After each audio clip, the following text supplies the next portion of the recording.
on va aller à Nantes, enfin on va rester là, hein, je vous rassure, mais raconter une toute jeune entreprise qui se lance donc à Nantes, qui se lance sur un... Mais justement, on va parler de tout ça, Romain Vrignot, donc qui va nous accompagner, ton cabinet, entreprise, comment tu l'appelles? Cabinet de recrutement. J'appelle ça cabinet de recrutement. Cabinet de recrutement, qui s'appelle Denavel.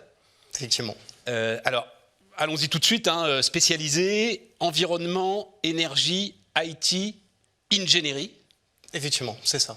C'est-à-dire qu'on est sur le cœur de la tension des recrutements. De la tension des recrutements en ce moment, effectivement, avec plein de sous-domaines dans chaque grand pôle d'activité, entre l'environnement, l'énergie, l'IT, puis l'ingénierie. Oui, parce que je vois environnement, tu passes du... Parce que entre transition écologique et environnementale, où on se retrouve, je pense, sur des recherches d'ingénieurs, etc. Et puis espace vert, mais c'est quoi espace vert? C'est tout type de profil qui peut t'intéresser? Oui, tout type de profil, tout simplement parce que moi j'ai commencé par l'espace vert au départ, et le paysage. Je suis de formation dans ces métiers.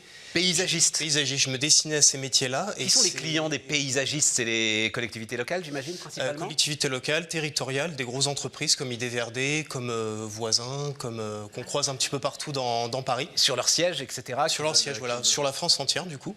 Donc des entreprises qui peuvent faire plusieurs milliers de salariés, des toutes petites structures qui vont faire 5, 10, 15 personnes. Bon, qu'est-ce qui a été l'étincelle qui t'a fait prendre ce risque complètement dingue de l'entrepreneuriat? Surtout en plein deuxième confinement, de prendre la décision de... Ouais, mais tu sais, alors pour le coup, on est tous un peu dans le même bateau, là. Entre le premier et le deuxième confinement, on s'est tous lancés. On s'est tous lancés à ce moment-là. Non, je pense que c'est... moi, tout simplement, j'ai découvert le monde du recrutement à la sortie des études.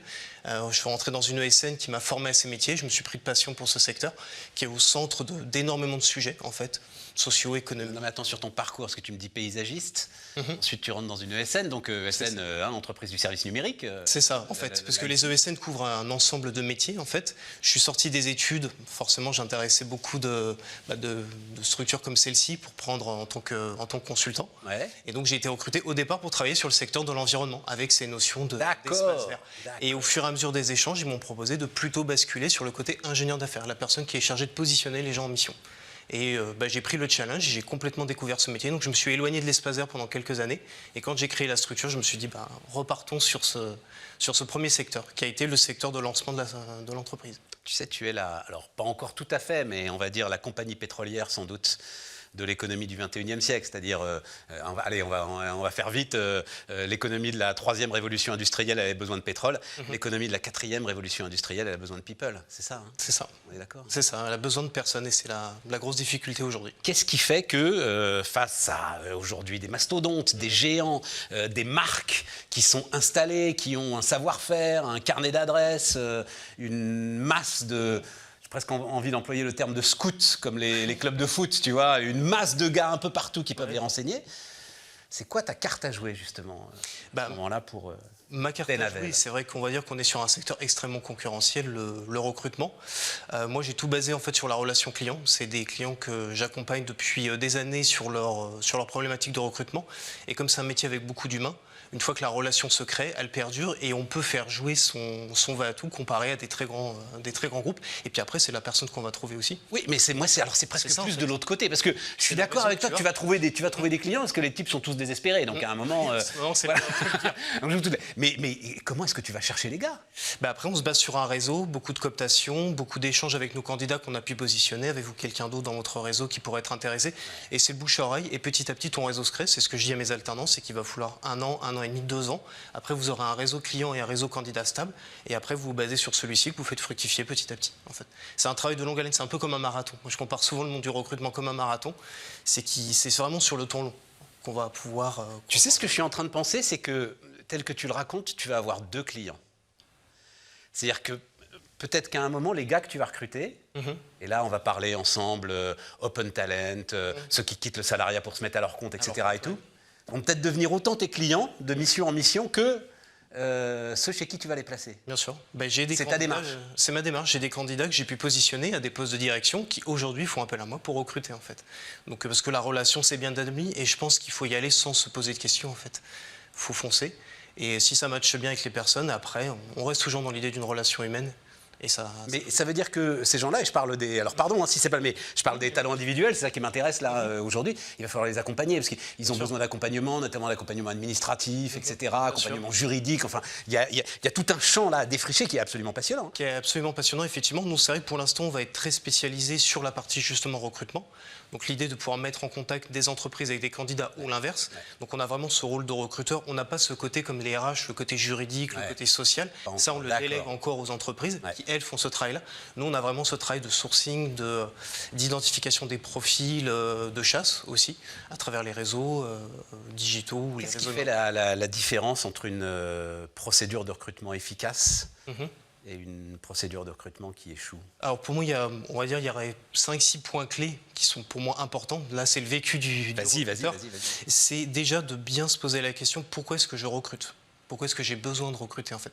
Vraiment prendre le temps de réfléchir à ça pour ne pas faire d'erreur en se disant bah, cette personne, je l'ai peut-être recruté à un poste, j'avais quelqu'un dans mon équipe qui aurait peut-être pu bouger. Donc déjà prendre une réflexion là-dessus, bien définir sa fiche de poste, ça c'est important. Salaire, mission, équipe, équipement quand il va arriver, qui va l'accompagner.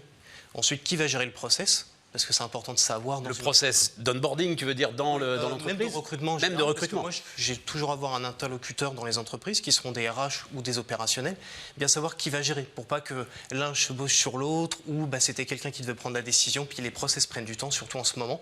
Il faut aller très vite. Et puis après, bien sûr, communication, transparence, réactivité dans les process. Il faut aller très vite aujourd'hui dans un process de recrutement. Et je te rejoins justement, le onboarding, tout ce qui va être l'arrivée du candidat et surtout sur l'accompagnement sur les 2-3 premiers 6 mois. Chose sur laquelle on accompagne bien sûr les entreprises. Nous, on fait toujours des points avec les candidats et avec les clients pour être sûr que tout matche bien. Les candidats ou les clients sont parfois un peu plus à l'aise de passer par nous pour dire quelque chose que de le dire directement à un candidat. Ça peut être, est-ce que vous pourriez peut-être demander ça sur le salaire, négocier des choses, j'ose pas et tout. Tu as prononcé le mot que tu n'avais pas prononcé jusqu'à maintenant, c'est-à-dire le mot salaire. Est-ce que, parce qu'on nous dit, aujourd'hui, ça n'a plus l'importance que... Mais j'ai toujours pensé que... c'est pas que ça a plus d'importance, ça a toujours une importance importante, c'est juste que son positionnement n'est peut-être pas le même qu'avant. C'est vrai qu'avant, on était beaucoup sur le salaire. Aujourd'hui, les conditions de travail, la perspective d'évolution, le rapport qualité de vie, travail est aussi important. Si quelqu'un, on lui dit tu vas prendre 60 000 €, mais par contre tu auras des horaires énormes, tu verras pas ta famille et nos bureaux c'est des Algeco, ça donne pas forcément envie. Alors que si on lui dit tu vas toucher 50 ou 45 mais tu auras des super conditions de travail et tout, je pense que les gens ça fait la différence. Font plus la différence aujourd'hui. Ça fera plus la différence qu'avant. Après, c'est mon regard, je suis encore assez jeune dans le secteur ou dans le monde professionnel. Oui, mais c'est ça justement, t'es pas biaisé, c'est ça qui est très intéressant. Et je pense que c'est comme ça. Le salaire a toujours une importance. Il faut juste, c'est pas le salaire seul. Juste pour terminer, tu travailles avec des alternants, puisque tu démarres là. C'est ça, oui, démarre, oui. Depuis février 2021. Un mot là-dessus, enfin, c'est intéressant. Enfin, moi, je trouve ça passionnant parce que c'est des jeunes qui sont à la fois en école, donc ils peuvent autant me nourrir que moi, je vais les nourrir de mon parcours et de ma vision que j'ai pour l'entreprise. Et surtout, ce que j'apprécie, c'est comme on est au tout début, eux sont aussi au tout début. Puis on construit tout ça ensemble et puis je pense on se revoit dans 10 ans, 15 ans et puis on verra ce que ça a donné. J'espère qu'ils seront toujours là avec nous.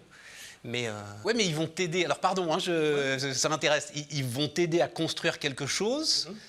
Enfin, il faut les associer d'une manière ou d'une autre. Sûr, ouais.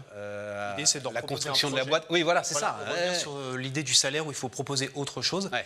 Moi, toute la réflexion que j'ai eue, c'est je vais prendre des alternants, je suis avec un public plutôt jeune, donc il faut que j'ai des conditions derrière qui soient intéressantes pour eux. Il faut leur proposer que si tu restes en alternance avec nous, derrière, tu as tel poste, après tu recrutes ton équipe, dans quelques temps tu finis manager, après tu pourras finir responsable d'une agence. Et le partage de la valeur. Et le partage, en fait, c'est ça, voilà. Et on communique tout le temps ensemble et surtout ne pas hésiter à me faire remonter des choses. Il y a des fois, on n'est pas toujours compétent sur tout en tant que patron, je pense.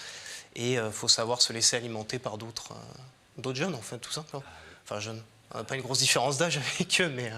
on n'est pas toujours compétent sur tout. Voilà, et je pense qu'on n'est pas... Tout est de le savoir. Voilà, c'est ça. Il faut s'en rendre compte. Et là, par exemple, à la rentrée, j'accueille une alternante sur la partie communication qui va m'aider là-dessus, sur lequel je sens que j'ai des manques en compétences. Le recrutement, c'est mon métier, la communication, moins. Voilà, c'était pas mal.